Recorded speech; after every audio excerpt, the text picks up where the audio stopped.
Praise the Lord, Ave Maria. എൻ്റെ പേര് ബോണി. ഞാൻ വരുന്നത് കോട്ടയം ജില്ലയിലെ ഏറ്റുമാനൂരിൽ നിന്നാണ്. ഞാൻ വർക്ക് ചെയ്യുന്നത് UK-യിലാണ്. ഞാൻ ആദ്യമായി ഉടമ്പടി എടുക്കുന്നത് 2025 ഫെബ്രുവരി മാസമാണ്. അതിനു മുമ്പ് എൻ്റെ അമ്മയുടെ ഉടമ്പടി വഴി മാതാവ് എനിക്ക് നൽകിയ അനുഗ്രഹങ്ങൾക്ക് സാക്ഷി നൽകാനാണ് ഞാനിവിടെ നിൽക്കുന്നത്. ഞാൻ 2021 സെപ്റ്റംബർ മാസമാണ് നമ്മുടെ പരിശുദ്ധ കൃപാസന മാതാവിനെക്കുറിച്ച് ആദ്യമായിട്ട് അറിയുന്നത്. അന്ന് ഞാനൊരു ഫാർമസിസ്റ്റാണ്. അപ്പം എൻ്റെ ഹയർ സ്റ്റഡീസിന് വേണ്ടിയിട്ട് UK-യിലേക്ക് പോകാനായിട്ട് പ്ലാൻ ചെയ്ത് ഞാൻ അതിൻ്റെ പ്രോസസ്സൊക്കെ സ്റ്റാർട്ട് ചെയ്ത് എല്ലാം കുഴപ്പമില്ലാണ്ട് വന്ന് ലാസ്റ്റ് വിസയുടെ സമയമായപ്പം എനിക്ക് ഒരുപാട് തടസ്സങ്ങളുണ്ടായിരുന്നു. അപ്പം ആ സമയത്ത് എനിക്ക് യൂണിവേഴ്സിറ്റിയിൽ നിന്ന് ഒരു ഇമെയിൽ വന്നു. നമ്മൾ സ്റ്റുഡൻറ്റ് വിസയ്ക്ക് അപ്ലൈ ചെയ്യുന്നവർക്കറിയാം, അവരൊരു കട്ട് ഓഫ് ടൈം പറയും. ആ ടൈമിനുള്ളിൽ നമ്മളവിടെ എത്തിയില്ലെങ്കിൽ പിന്നെ വരണ്ട എന്നുള്ളൊരു ഇതാണ്. അപ്പം എനിക്ക് കിട്ടിയ ഇമെയിൽ അങ്ങനെയായിരുന്നു, ഇന്ന ഡേറ്റിനുള്ളിൽ വന്നില്ലെങ്കിൽ പിന്നെ കോഴ്സിന് ജോയിൻ ചെയ്യേണ്ട എന്നുള്ള രീതിയായിരുന്നു. അപ്പം ഞാൻ എൻ്റെ വിസയ്ക്ക് വേണ്ടിയിട്ട് എൻ്റെ പാസ്പോർട്ട് സബ്മിറ്റ് ചെയ്തിരിക്കുകയായിരുന്നു. എനിക്കത് കിട്ടിയിട്ടുണ്ടായിരുന്നില്ല.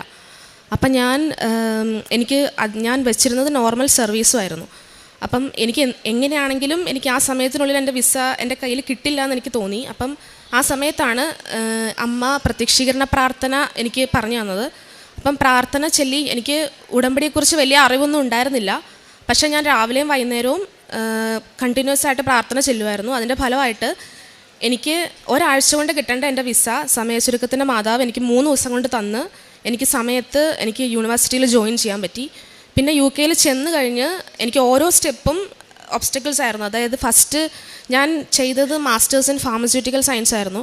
അപ്പം അത് വളരെ ടഫായിട്ടുള്ളൊരു കോഴ്സാണ്. അവിടെ ഞാൻ ഇവിടുന്ന് കുറച്ച് എക്സ്പെക്റ്റേഷൻസ് ഉണ്ടായിരുന്നു. പക്ഷേ അവിടെ ചെന്ന് കഴിഞ്ഞപ്പോഴാണ് മനസ്സിലായത് അത് എനിക്ക് പറ്റുന്ന, അതായത് നമ്മളെക്കൊണ്ട് സാധിക്കുന്നൊരു ഇതായിരുന്നില്ല. അപ്പം എല്ലാ മൊഡ്യൂൾസും അത്യാവശ്യം ടഫായിരുന്നു. അപ്പം എക്സാമിൻ്റെ സമയമായ സമയത്ത് ഒരു മൊഡ്യൂള്, റിസർച്ചിൻ്റെ ഒരു മൊഡ്യൂള് എനിക്ക് വളരെ ടഫായിരുന്നു. അപ്പം അതെങ്ങനെ പാസ്സാകും എന്നെനിക്കറിയില്ല. പക്ഷെ പഠിക്കുന്നുണ്ട്, പക്ഷെ എന്നാലും എനിക്കറിയാം എൻ്റെ കഴിവ് വെച്ച് എനിക്കത് പാസ്സാകാൻ പറ്റില്ല. അപ്പം ഞാൻ അമ്മയുടെ അടുത്ത് പറയുമായിരുന്നു, അമ്മ ഉടമ്പടിയിൽ വെച്ചിട്ടുണ്ടായിരുന്നു ആ നിയോഗം. അങ്ങനെ എക്സാമിൻ്റെ ടൈം ആയപ്പം അവരത് ഓപ്പൺ ബുക്ക് എക്സാം ആക്കി മാറ്റി. ഓപ്പൺ ബുക്ക് എന്ന് പറഞ്ഞു കഴിഞ്ഞാൽ അറിയാത്തവർക്ക് വേണ്ടിയിട്ട് ഞാൻ പറയാം, നമ്മൾ എക്സാമിന് ക്വസ്റ്റ്യൻസ് അവർ തരും, പക്ഷേ നമുക്ക് ബുക്ക് യൂസ് ചെയ്ത് ആൻസേഴ്സ് ചെയ്യാം. അപ്പോൾ അതൊരു അഡ്വാൻറ്റേജ് ആയിരുന്നു എനിക്ക്. അങ്ങനെ എനിക്ക് ആ മൊഡ്യൂൾ പാസ്സായി. അതേപോലെ അടുത്ത സെമസ്റ്ററിലും ഇതേപോലെ എല്ലാ മൊഡ്യൂൾസും ടഫായിരുന്നു. പക്ഷേ എന്നാൽ പോലും എൻ്റെ കഴിവ് കൊണ്ടല്ല, എനിക്കത് നല്ല മാർക്കോട് കൂടി എനിക്ക് ആ കോഴ്സ് പാസ്സാവാൻ സാധിച്ചു. അപ്പം കോഴ്സിന് ശേഷം എൻ്റെ അടുത്ത കോഴ്സിൻ്റെ ലാസ്റ്റ് എനിക്കൊരു 1 ഇയർ റിസർച്ച് ഉണ്ടായിരുന്നു. അപ്പം എൻ്റെ വലിയൊരു ആഗ്രഹമായിരുന്നു ക്യാൻസർ ട്രീറ്റ്മെൻറ്റിൽ റിസർച്ച് ചെയ്യണമെന്ന്. അങ്ങനെ ഞാൻ ആഗ്രഹിച്ചൊരു ടോപ്പിക് എടുത്തു. പക്ഷേ ടോപ്പിക് എടുത്ത സമയത്ത് ഞാൻ എൻ്റെ ഗൈഡിനെ കുറിച്ച് അന്വേഷിച്ചിട്ടുണ്ടായിരുന്നില്ല. അപ്പം എൻ്റെ ഇൻട്രസ്റ്റ് മാത്രമേ ഞാൻ നോക്കിയിട്ടുണ്ടായിരുന്നുള്ളൂ. അപ്പോൾ ഗൈഡിനെ കിട്ടിക്കഴിഞ്ഞപ്പോഴാണ് എനിക്ക് മനസ്സിലായത് അത്ര സപ്പോർട്ടീവായിട്ടുള്ള ഒരാളായിരുന്നില്ല. ആൾ ഫസ്റ്റ് ഡേ വന്ന് എനിക്ക് ലാബും എനിക്ക് കെമിക്കൽസൊക്കെ പരിചയപ്പെടുത്തി തന്ന് പിന്നെ ആനുവൽ ലീവിന് പോയി. പിന്നെ ഞാൻ ആളെ കണ്ടിട്ടില്ല. അപ്പോൾ നമുക്ക് പുറം രാജ്യങ്ങളിൽ റിസർച്ച് ചെയ്യുമ്പോൾ നമുക്കറിയാം നമുക്ക് എപ്പോഴും ഒരു സപ്പോർട്ട് വേണം. നമ്മൾ ഒന്നിന്ന് തുടങ്ങുകയാണ്. അപ്പം എപ്പോഴും ഒരു ഗൈഡൻസ് വേണം. അപ്പോൾ എനിക്ക് അങ്ങനെ ഒരാളുണ്ടായിരുന്നില്ല. അപ്പം എനിക്ക് ചില സമയത്ത് വിഷമം വരുമായിരുന്നു. കാരണം എൻ്റെ ലാബിലുള്ള ബാക്കി എല്ലാവർക്കും അവരുടെ കൂടെ നിന്ന് ഗൈഡ് സപ്പോർട്ട് ചെയ്ത് ഓരോ കാര്യങ്ങൾ അവർ സ്റ്റക്കാവുമ്പം നെക്സ്റ്റ് സ്റ്റെപ്പ് എന്താണെന്നുള്ളത് അവർ പറഞ്ഞു കൊടുക്കും. പക്ഷേ എൻ്റെ കേസിൽ എന്നോട് എൻ്റെ ഗൈഡ് കമ്മ്യൂണിക്കേറ്റ് ചെയ്തിരുന്നത് ജസ്റ്റ് ഇമെയിൽ ത്രൂ ആയിരുന്നു. അപ്പം ആ സമയത്ത് ഞാൻ മാതാവിനോട് പ്രാർത്ഥിച്ചു. അങ്ങനെ എനിക്ക് എൻ്റെ സെയിം ടോപ്പിക്കിൽ റിസർച്ച് ചെയ്യുന്ന ഒരു PhD സ്റ്റുഡൻറ്റിനെ എനിക്ക് മാതാവ് തന്നു. അപ്പോൾ എൻ്റെ റിസർച്ചിൻ്റെ ആ ഫുൾ പീരീഡിൽ ആ വ്യക്തി എൻ്റെ കൂടെ ഉണ്ടായിരുന്നു. അങ്ങനെ എനിക്ക് വളരെ സക്സസ്ഫുള്ളായിട്ട് എൻ്റെ റിസർച്ച് കംപ്ലീറ്റ് ചെയ്യാൻ സാധിച്ചു. അങ്ങനെ അതായിരുന്നു എൻ്റെ ഫസ്റ്റ് ഇത്. രണ്ടാമതായിട്ട് എനിക്ക് ഒരു ഇൻറ്റേൺഷിപ്പ് അല്ലെങ്കിൽ ഒരു ജോലി, ഇത് ഏതെങ്കിലും ഒന്ന് വേണമായിരുന്നു. കാരണം എനിക്ക് കരിയർ മുന്നോട്ട് പോകണമെങ്കിൽ അത് ഏതെങ്കിലും ഒന്ന് എനിക്ക് വേണമായിരുന്നു. അപ്പം ഇൻറ്റേൺഷിപ്പിൻ്റെ സമയത്ത് ഞാൻ ഒരുപാട് സ്ഥലങ്ങളിൽ അപ്ലൈ ചെയ്തു. അപ്പം നമുക്കറിയാം UK-യിൽ എക്സ്പീരിയൻസ് ആണ് ഇമ്പോർട്ടൻ്റ് ആയിട്ടുള്ളൊരു ഫാക്ടർ. അപ്പം നമ്മളെ സംബന്ധിച്ച് ഞാൻ ഇവിടുന്ന് ജസ്റ്റ് എൻ്റെ കോഴ്സ് ഫിനിഷ് ചെയ്തിട്ട് ഇവിടുന്ന് പോയത്. അപ്പോൾ എനിക്കൊരു എക്സ്പീരിയൻസും ഇല്ല. അപ്പോൾ അപ്ലൈ ചെയ്തപ്പം എല്ലാം റിജക്ഷൻസ് ആയിരുന്നു. പക്ഷേ ഞാൻ light a candle prayer request ഇട്ടു, പ്രാർത്ഥിച്ചു. അതിൻ്റെ ഫലമായിട്ട് എനിക്കൊരു ഫാർമസ്യൂട്ടിക്കൽ കമ്പനിയിൽ ഇൻറ്റേൺഷിപ്പ് കിട്ടി. ഇൻറ്റേൺഷിപ്പ് കിട്ടിക്കഴിഞ്ഞ് അവിടെ കയറി കഴിഞ്ഞപ്പം എനിക്ക് മാനസികമായിട്ടും ഒരുപാട് പ്രശ്നങ്ങളുണ്ടായിരുന്നു അവിടെ. അപ്പം അതുകൊണ്ട് തന്നെ അവർ എനിക്ക് പെർമനൻറ്റ് പൊസിഷൻ ഓഫർ ചെയ്തിട്ടും അത് അക്സെപ്റ്റ് ചെയ്യാൻ എൻ്റെ മനസ്സ് അനുവദിക്കുന്നുണ്ടായിരുന്നില്ല. അപ്പം ലാസ്റ്റ് എനിക്ക് എൻ്റെ കോൺട്രാക്റ്റ് തീരണ സമയമായപ്പം എനിക്ക് വേറൊരു ജോലിയും കിട്ടിയിട്ടില്ല, ഇവിടുത്തെ കോൺട്രാക്റ്റ് തീരാൻ പോവുകയാണ്. അപ്പം ഞാൻ അവരോട് ചോദിച്ചു, എനിക്ക് കോൺട്രാക്റ്റ് എക്സ്റ്റെൻഡ് ചെയ്ത് തരാമോ എന്ന് ചോദിച്ചപ്പം അവർ ചെയ്ത് തരില്ല, അവർ വേറൊരാളെ എടുക്കാൻ പോവുകയാണ് എന്ന് പറഞ്ഞു. അപ്പം ഞാൻ പിറ്റേ ദിവസം തൊട്ട് ഞാൻ മാതാവിൻ്റെ വിശുദ്ധ ഉപ്പ് ഞാൻ കമ്പനിയിൽ എല്ലാ ദിവസവും രാവിലെ പോകുമ്പോൾ ഇട്ട് പ്രാർത്ഥിച്ചതിൻ്റെ ഫലമായിട്ട് അവരെന്നെ കോൺട്രാക്റ്റ് എക്സ്റ്റെൻഡ് ചെയ്ത് ഒരു പ്രത്യേക രീതിയിലായിരുന്നു. അതായത് ആദ്യം 2 ആഴ്ച, പിന്നെ 1 മാസം, അങ്ങനെ ഒരു 8 മാസം അവരിങ്ങനെ എക്സ്റ്റെൻഡ് ചെയ്തുകൊണ്ടേയിരുന്നു. അപ്പം ആ 8 മാസം കൊണ്ട് എനിക്ക് NHS ഒരു ജോലി, ഞാൻ ഒരു പൊസിഷൻ കണ്ടപ്പോൾ ഞാനത് അപ്ലൈ ചെയ്തു. അപ്പം അത് എൻ്റെ മെറിറ്റ് വെച്ച് ഒരിക്കലും കിട്ടാവുന്ന ഒരു പൊസിഷൻ അല്ല, പക്ഷേ എങ്കിലും ഞാനത് അപ്ലൈ ചെയ്തു. അപ്പം ഞാൻ അവിടെ ഇൻ്റർവ്യൂവിന് പോയ സമയത്തും മാതാവിൻ്റെ ഉപ്പും വിശുദ്ധ തൈലങ്ങളും ഒക്കെ ഉപയോഗിച്ചിട്ടാണ് പോയത്. അവിടെ ചെന്നപ്പോഴാണ് എനിക്ക് മനസ്സിലായത്, എനിക്ക് ആ 8 മാസം എന്നുള്ളൊരു പീരീഡ് മാതാവ് എന്തിനാണ് വെച്ചിരുന്നതെന്ന്. എൻ്റെ കൂട്ടത്തിൽ നേരത്തെ വർക്ക് ചെയ്തിരുന്നൊരു വ്യക്തി, എൻ്റെ പഴയ കമ്പനിയിൽ നിന്ന് വർക്ക് ചെയ്തിരുന്നൊരു വ്യക്തി റിസൈൻ ചെയ്ത് ഈ ഹോസ്പിറ്റലിൽ ജോയിൻ ചെയ്യും. ആ വ്യക്തിയായിരുന്നു ഇൻ്റർവ്യൂ പാനലിൽ ഉണ്ടായിരുന്ന ആൾ. അപ്പം അങ്ങനെ ആ വ്യക്തി ത്രൂ എന്നെ റെഫർ ചെയ്ത് എനിക്ക് അവിടെ ജോലി കിട്ടി. എനിക്ക് ജോലി കിട്ടിയത് ഞാൻ ആ ഇൻസ്റ്റിറ്റ്യൂട്ട് എടുത്ത് പറയാൻ കാരണം, ഇവിടെ ഇതിനു മുമ്പ് ഞാനൊരു സാക്ഷ്യം കേട്ടിരുന്നു, ഒരു ചേട്ടൻ ഈ ഹോസ്പിറ്റലിൻ്റെ കാര്യം എടുത്ത് പറയുന്നത്. ഞാൻ വർക്ക് ചെയ്യുന്നത് ഘോഷ് എന്ന് പറയുന്നൊരു ഹോസ്പിറ്റലാണ്, UK തന്നെ നമ്പർ 1 പീഡിയാട്രിക് ഹോസ്പിറ്റലാണ്. ആ ഹോസ്പിറ്റലിനകത്തുള്ള റെയർ ഡിസീസുള്ള കുട്ടികളുടെ റിസർച്ച് സെൻറ്ററിൻ്റെ അകത്താണ് ഞാൻ ജോലി ചെയ്യുന്നത്. അപ്പം എൻ്റെ മെറിറ്റ് വെച്ച് അല്ലെങ്കിൽ എൻ്റെ കഴിവോ, എനിക്കൊരു യോഗ്യതയില്ല അവിടെ ഒരു ജോലി ലഭിക്കുക എന്നുള്ളത്. പക്ഷേ മാതാവ് അതെനിക്ക് അനുഗ്രഹിച്ചത്. മാതാവ് എല്ലാം ക്രമീകരിച്ച് എന്നെ അവിടെ എത്തിക്കുമായിരുന്നു ചെയ്തത്. അപ്പം ഇത്രയാണ് എൻ്റെ അമ്മയുടെ ഉടമ്പടിയിലൂടെ മാതാവ് എനിക്ക് തന്ന അനുഗ്രഹങ്ങൾ. പിന്നെ ഞാൻ 3 വർഷത്തിന് ശേഷമാണ് കഴിഞ്ഞ ഫെബ്രുവരിയിൽ ഞാൻ ഇവിടെ വന്ന് ഉടമ്പടി എടുക്കുന്നത്. അപ്പോൾ ഉടമ്പടി എടുക്കാൻ വന്ന സമയത്ത് എനിക്ക് സാധാരണ എല്ലാവരും നന്നായി ഒരുങ്ങിയൊക്കെയാണ് വരുന്നത്. എനിക്ക് പക്ഷേ ഉടമ്പടിയെക്കുറിച്ച് വലിയ അറിവുണ്ടായിരുന്നില്ല. പക്ഷേ ഞാൻ വന്നു, ഉടമ്പടി ക്ലാസ്സിന് പോകാൻ സമയത്ത്, ആ സ്റ്റെപ്പ് കയറിയ സമയത്ത് എനിക്ക് നല്ലപോലെ സുഗന്ധാഭിഷേകം കിട്ടി. അത് കഴിഞ്ഞ് കൊച്ചച്ഛൻ്റെ ബ്ലെസ്സിങ് വാങ്ങിക്കാനായിട്ട് അവിടെ ക്യൂ നിന്ന സമയത്ത് സ്റ്റാർട്ട് ചെയ്തിട്ടുണ്ടായിരുന്നുള്ളൂ. എൻ്റെ പുറകിൽ അധികം ആൾക്കാരുണ്ടായിരുന്നില്ല. അപ്പോൾ ഒരു സാരി എടുത്തൊരു അമ്മ എൻ്റെ അടുത്ത് വന്നിട്ട് ചോദിച്ചു, മോളെ ഞാൻ ദൂരെ നിന്ന് വരികയാണ്, ഞാൻ മോളുടെ മുന്നിൽ നിന്നോട്ടെ എന്ന് ചോദിച്ചു. അപ്പം ഞാൻ നിന്നോളാൻ പറഞ്ഞിട്ട് ആളിനെ കെട്ടിപ്പിടിച്ചൊരു ഉമ്മ തന്നു. പക്ഷെ ഞാൻ തിരിഞ്ഞു നോക്കിയപ്പോൾ എനിക്ക് മനസ്സിലായി എൻ്റെ പുറകിൽ ആരും ഉണ്ടായിരുന്നില്ല. അപ്പം എൻ്റെ മുന്നിൽ വന്ന് എൻ്റെ അടുത്ത് ചോദിച്ച്, അപ്പം ഞാൻ വിശ്വസിക്കുന്നു അത് മാതാവാണ്, മാതാവിൻ്റെ അടുത്ത് വന്നതാണെന്ന് ഞാൻ വിശ്വസിക്കുന്നു. അതുപോലെ ഉടമ്പടി എടുത്തു. ഞാൻ ഉടമ്പടി ജീവിതം സ്റ്റാർട്ട് ചെയ്ത് ഞാൻ ഉടമ്പടിയെക്കുറിച്ച് അറിഞ്ഞ് ഉടമ്പടി ജീവിക്കാൻ തുടങ്ങി. അപ്പം ഞാൻ വിശുദ്ധ കുർബാന, എനിക്ക് ഉടമ്പടി ജീവിതത്തിൽ ഏറ്റവും എനിക്ക് കിട്ടിയൊരു അനുഭവം വിശുദ്ധ കുർബാന എനിക്കൊരു അനുഭവമായി തീർന്നു. അതായത് ഉടമ്പടി എടുത്തതിന് ശേഷം ഞാൻ പങ്കെടുക്കുന്ന ഓരോ വിശുദ്ധ കുർബാനയ്ക്കും എനിക്ക് കരയാതെ പങ്കെടുക്കാൻ പറ്റിയിട്ടില്ല. എനിക്ക് അത്രയൊരു അനുഭവമായിരുന്നു വിശുദ്ധ കുർബാന. അതുപോലെ കുമ്പസാരം, അവിടെ നമ്മൾ UK 2 ആഴ്ച കൂടുമ്പോൾ കുമ്പസാരിക്കാൻ അവസരം ഇല്ലെങ്കിൽ പോലും ഞാൻ പള്ളിയിൽ പോകുന്ന ദിവസങ്ങളിൽ അച്ഛനോട് റിക്വസ്റ്റ് ചെയ്തിട്ട് കുമ്പസാരിക്കാറുണ്ട്. അതേപോലെ ആത്മീയമായിട്ട് അതായത് നമ്മൾ ചെറുപ്പം തുടങ്ങി നമ്മൾ ഈശോയോടും ദൈവത്തിനോട് നമുക്കൊരു ഭയം, ഭക്തി, ബഹുമാനമുണ്ട്. പക്ഷേ നമുക്ക് ദൈവസ്നേഹം എന്ന് പറയുന്ന അത് അത്രയും ഡീപ്പായിട്ട് എനിക്ക് മനസ്സിലാക്കാൻ സാധിച്ചത് ഉടമ്പടിയിലൂടെയാണ്. അപ്പം അതൊരു വലിയൊരു അനുഭവമായിരുന്നു എനിക്ക്. വിശുദ്ധ കുർബാന ഒരു അനുഭവമായി തീർന്നു. അതായിരുന്നു എൻ്റെ ഉടമ്പടിയുടെ ഏറ്റവും വലിയൊരിത്. പിന്നെ അതിനുശേഷം ആത്മീയമായിട്ട് ഒത്തിരി എനിക്ക് വളരാൻ സാധിച്ചു. ഞാൻ ബൈബിള് എല്ലാ ദിവസവും 1/2 മണിക്കൂർ വായിക്കും. അവിടുത്തെ UK സ്കെഡ്യൂള് ഭയങ്കര ഹെക്റ്റിക്കാണെങ്കിൽ പോലും എൻ്റെ ലൈഫ് മുഴുവൻ ഞാൻ പ്രാർത്ഥനയ്ക്ക് വേണ്ടിയിട്ട് നീക്കി വെച്ചു. അതാണ് എനിക്ക് വന്ന ഏറ്റവും വലിയ മാറ്റം.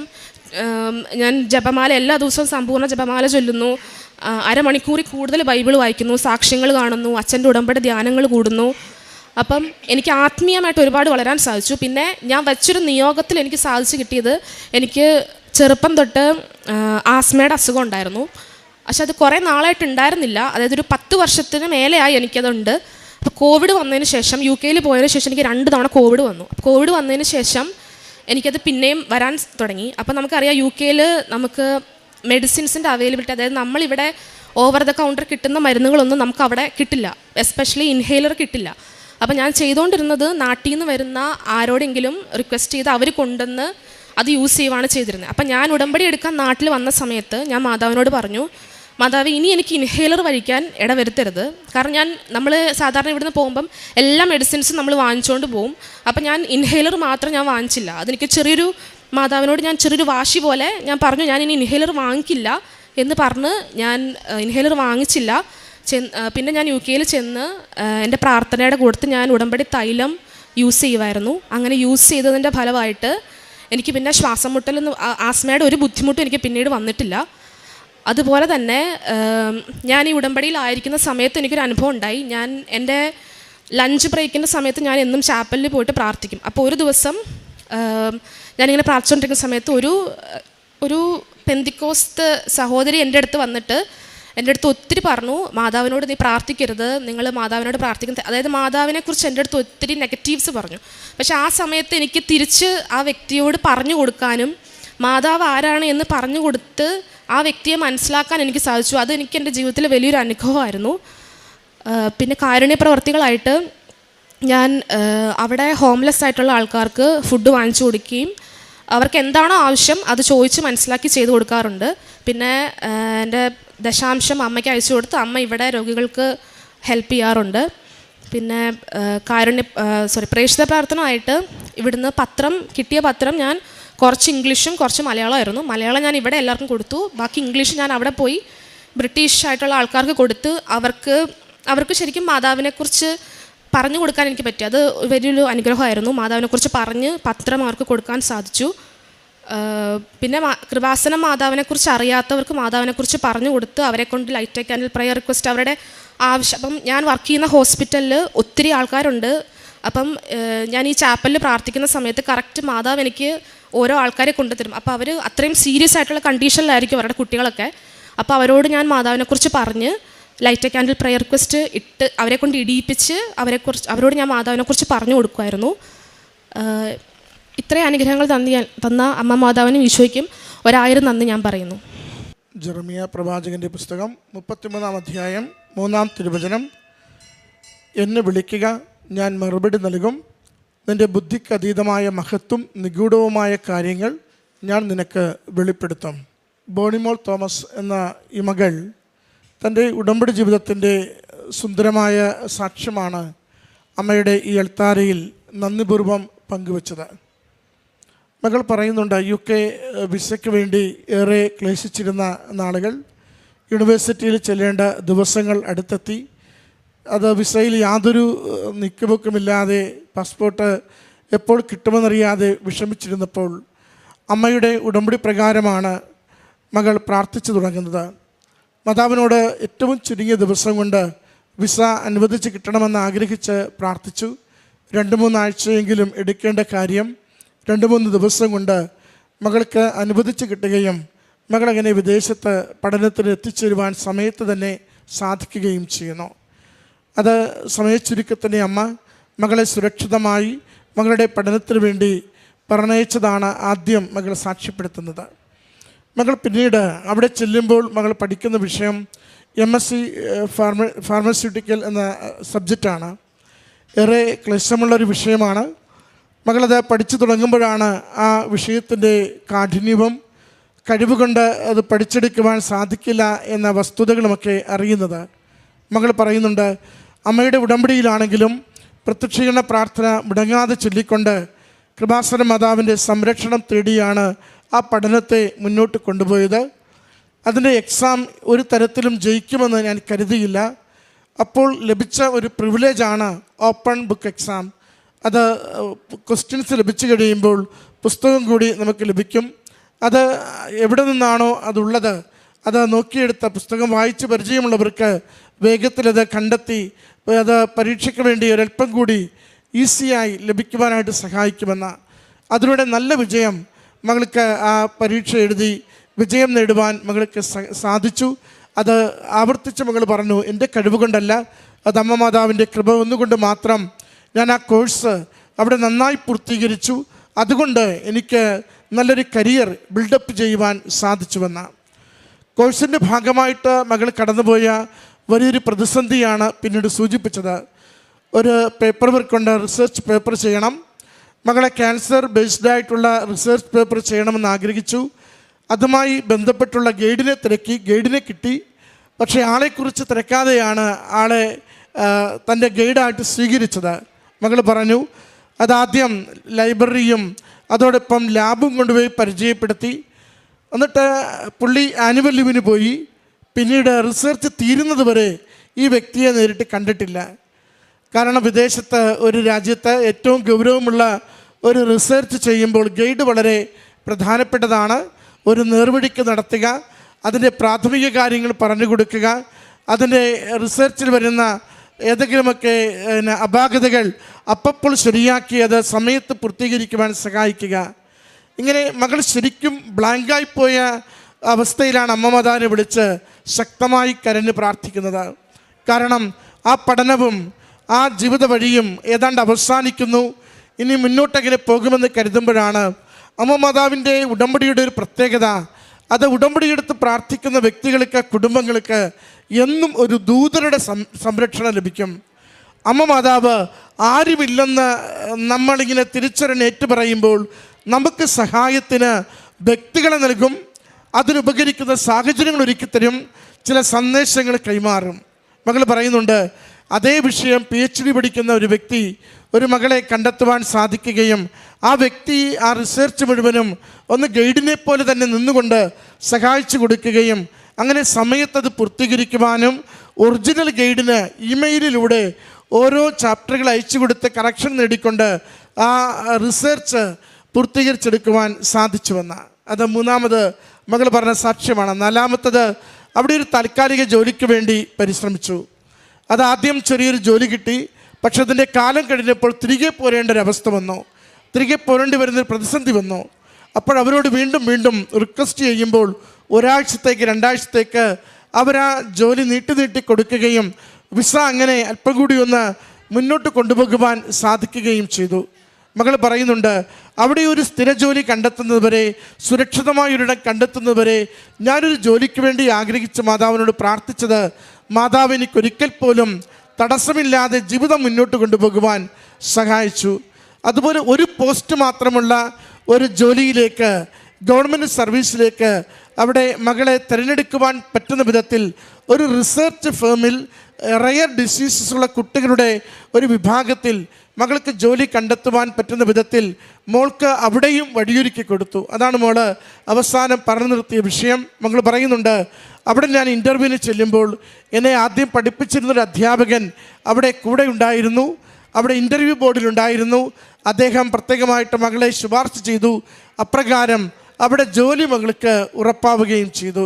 നോക്കുക, ഉടമ്പടി ജീവിതം നമ്മൾ പോകുന്ന വഴികളിൽ അതിൻ്റെ ലക്ഷ്യം ഒരുപക്ഷെ നമുക്ക് വേഗമാണെങ്കിലും അവ്യക്തമാണെങ്കിലും മാതാവിനോട് നമ്മൾ എന്താണോ ആവശ്യപ്പെട്ട് പറഞ്ഞിരിക്കുക, സുരക്ഷിതമായിട്ട് കരയെത്തുന്നത് വരെയും വിവിധ വഴികളിലൂടെ ശരിയായ ലക്ഷ്യത്തിലേക്ക് അമ്മ മാതാവ് നമ്മളെ കൈപിടിച്ച് നടത്തിക്കൊണ്ടിരിക്കും.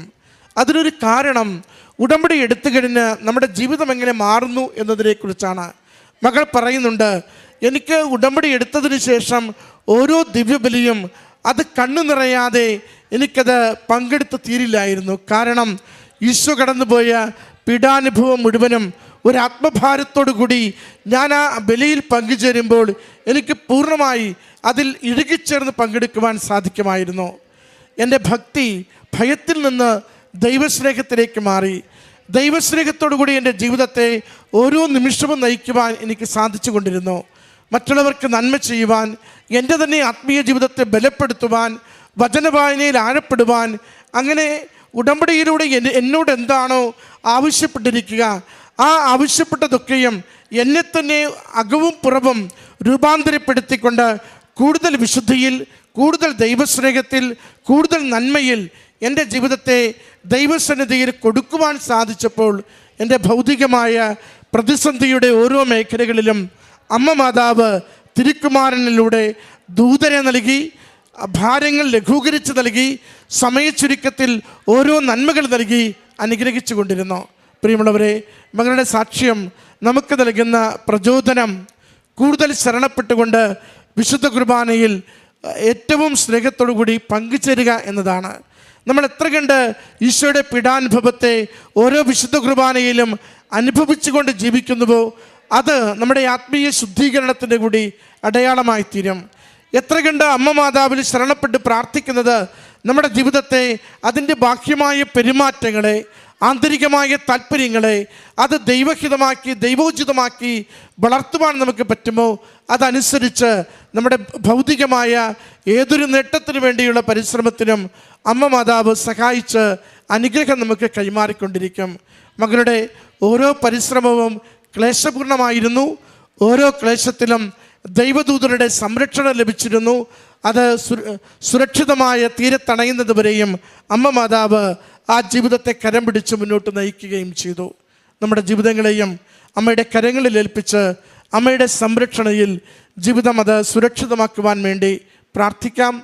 നമ്മുടെ ആത്മീയ ജീവിതത്തെ ബലപ്പെടുത്തുകയും ദൈവസ്നേഹത്തോടുകൂടി കാരുണ്യ പ്രവൃത്തി ചെയ്യുവാൻ, പ്രേക്ഷിത പ്രവർത്തനങ്ങൾ ചെയ്യുവാൻ നമുക്കെപ്പോഴും ശ്രദ്ധിക്കുകയും ചെയ്യാം.